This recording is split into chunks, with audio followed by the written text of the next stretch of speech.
Hello, welcome back to another reading video. No, your screen is not broken. I just have my camera turned off. I'm your host, Snacky, and today we'll be continuing our reading of Way of the Samurai by Inazō Nitobe.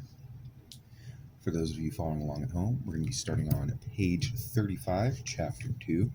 Now, before we begin, I would like to apologize for any stutters or long pauses. I struggle with big words along with mixing up P's, Q's, 3's, 8's, I's, and L's. I'm not dyslexic, I just read faster than I can speak sometimes. I would also like to thank you for joining me, whether you're working, eating, cleaning, or just trying to sleep. I appreciate you. Now, let's put the cars in the garage and wind down with Chapter 2, Sources of Bushido. I may begin with Buddhism.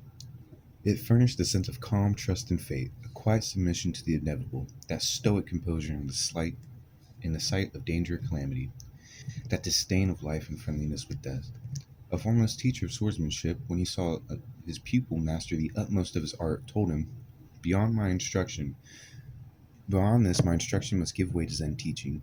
Zen is the Japanese equivalent for dhyana, which represents the human effort to reach through meditation zones,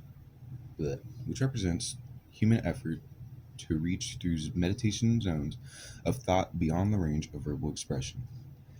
Its method is contemplation, and its purpose, as far as I can understand, is to be convinced of a principle that underlies all phenomena, and, if it can, of the absolute itself, and thus put oneself in harmony with this absolute. Thus defined, the teaching was more than the dogma of a sect, and whoever attains a perception of the absolute raises himself above mundane things and awakes to a new heaven and to a new earth. What Buddhism failed to give, Shintoism offered in abundance. Such loyalty to the sovereign, such reverence for ancestral memory, and such filial piety as are not taught by any other creed, were inculcated by the Shinto doctrines, imparting passivity to the otherwise arrogant character of the samurai. Shinto theology has no place for the dogma of, quote, original sin. On the contrary, it believes in the innate goodness and the godlike purity of the human soul, adoring it as the adytum from which the divine oracles are proclaimed. Everybody has observed that Shinto shrines are conspicuously devoid of objects and instruments of worship, and that a plain mirror hung in the sanctuary forms the essential part of its furnishing. The presence of this article is easy to explain. It typifies the human heart, which, when perfectly placid and clear, reflects the very image of the deity. When you stand, therefore, in front of the shrine to worship, you see your own image reflect on its shining surface. And the act of worship is tantamount to the old Delphic injunction, quote, know thyself. But self-knowledge does not imply, either in the Greek or Japanese teaching, knowledge of the physical part of man, not his anatomy or his psychophysics, knowledge that was to be of a moral kind, the introspective of our moral nature. Mommsen, comparing the Greek and Roman, says that when the former worshipped, he raised his eyes to heaven, for his prayer was contemplation, while the latter veiled his head, for his was reflection. Essentially, like the Roman conception of religion, our reflection brought us into prominence not so much the moral as the national conscience of the individual. Its nature worship endeared the country to our inmost souls, while its ancestor worship, tracing from lineage to lineage, made the imperial family the fountainhead of the whole nation. To us, the country is more than land and soil from which to mine gold or reap grain. It is the sacred abode of the gods, the spirits of our forefathers. To us, the emperor is more than the arch-constable of a regicide, or even the patron of a culture-side. He is the bodily representative of heaven on earth, blending in his persons and its power of mercy. If what M. about me says is true of English royalty, that it, quote, is not only the image of authority, but the author and symbol of national unity, end quote, as I believe it to be, doubly and trebly may this be affirmed of royalty in Japan. Now I'm going to take a moment, take a sip of water.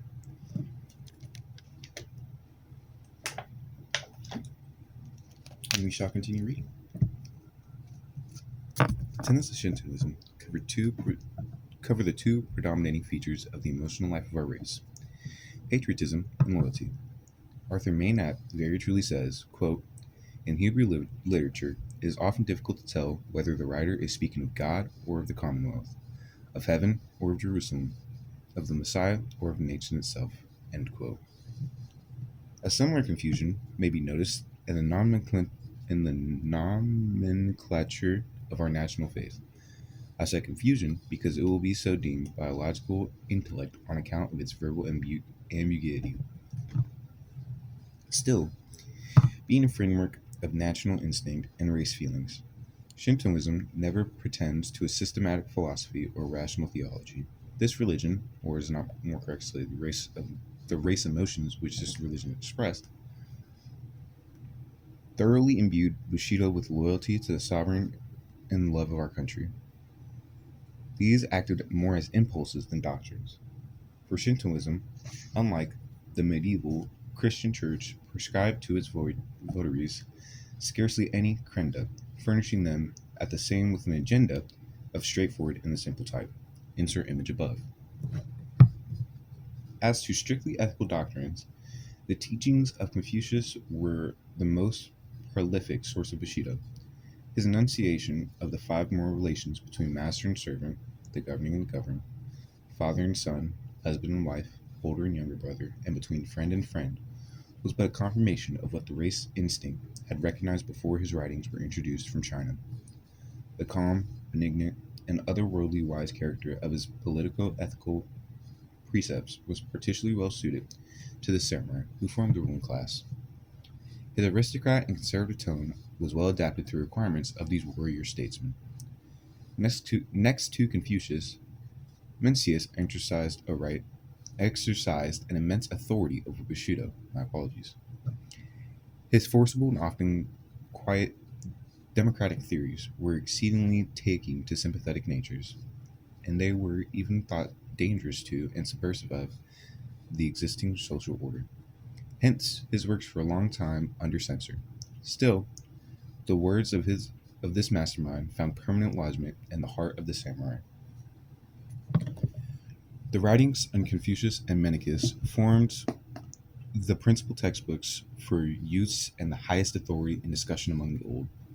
A mere acquaintance with the classics of these two sages was held, however, in no high esteem. A common proverb ridicules one who has an intellectual knowledge of Confucius as a man ever studious but ignorant of Analects. A samurai calls a literary servant a book-smelling sot, which is crazy. Um, Another compares learning to an ill-smelling vegetable that must be boiled and boiled before it is fit for use. A man who has read a little smells a little pedantic.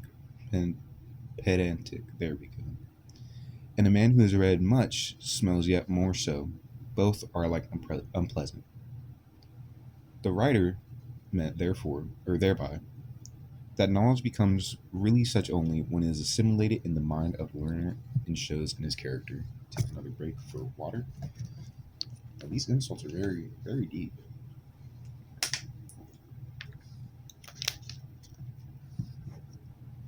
Book smelling salt, that's okay. Bushido made light of knowledge as such. It was not pursued as an end in itself, but as a means to the attainment of wisdom. Hence, he who stopped short of this end was regarded no higher than a convenient machine which could turn out poems and maxims at bidding. Thus, knowledge was conceived as identical with its practical application in life. And this Socratic doctrine found its great exponent in the Chinese philosopher Wang Yang Ming, who never wearies of repeating, quote, "To know and to act are one and the same," end quote. I beg leave for a moment's discretion while I'm on this subject. And as much as some of the noblest types of Bushi were strongly influenced by the teachings of this sage, Western readers will easily recognize in his writings many parallels to the New Testament. Making allowance for the terms peculiar to either teaching, the passage, quote, "Seek ye first the kingdom of God and his righteousness, and all things shall be added unto you," end quote, conveys a thought that may be found on almost any page of Wen Yang Ming. A Japanese disciple of his says, quote, "The Lord of heaven and earth, of all living beings, dwelling in the heart of man, becomes his mind. Koro, kokoro. Hence, a mind is a living thing and is ever luminous. End quote. And again, quote, the spiritual light of our essential being is pure and is not affected by the will of man. Spontaneously springing up in our mind, it shows what is right and wrong. It is then called conscious. It is even the light that proceedeth from the God of heaven. End quote. How very much do these words sound like some passages from Isaac Pennington or other philosophic mystics? I'm inclined to think that the Japanese mind, as expressed in the simple tenets of the Shinto religion, was particularly open to the reception of Yang Nin's precepts. He carried his doctrine of the infallibility of conscience to extreme transcendentalism, attributing to the faculty to perceive not only the distinction between right and wrong, but also the nature of physical facts and physical phenomena. Thus, whatever the source, the essential principles which Bushido imbibed from them and assimilated to itself were few and simple. Few and simple as these were, they were sufficient to furnish a safe conduct of life, even through the unsafest days of the most unsettled period of our nation's history. The wholesome, unsophisticated nature of our warrior ancestors derived ample food for their spirits from a sheaf of commonplace and fragmentary teachings, gleaned as it were on the highways and byways of ancient thought, and stimulated by the demands of age, formed from these gleanings a new unique type of manhood. An acute French savant, and please, I apologize, give me some slack for this, M. de la Mazelière thus sums up his impressions of the 16th century. Quote, toward the middle of the 16th century, all is confusion in Japan, in the government, in society, in the church. But the civil wars, the manners returning to barbarism, the necessity for each to execute justice himself, these formed men comparable to the Italians of the 16th century, in whom tame praises, quote, the vigorous initiative, the habit of sudden resolutions and desperate undertakings, the grand capacity to do and to suffer. End quote. In Japan and Italy, quote, the rude manners of the Middle Ages, end quote, made a man of a superb animal, quote, wholly militant and wholly resistant. End quote. And this is why the 16th century displays in the highest degree the principal quality of the Japanese race. That great diversity which one finds between minds, esprits, as well as temperaments, while in India and even in China, men seem to differ chiefly in the degree of enemy or intelligence. In Japan, they differ by originality of character as well. End quote. Insert picture on the left. To the pervading characteristics of the men whom M. de la Mazarin writes, let us now address ourselves. I shall begin with rectitude.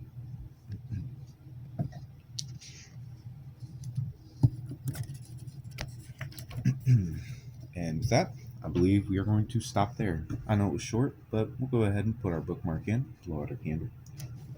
Where's my bookmark?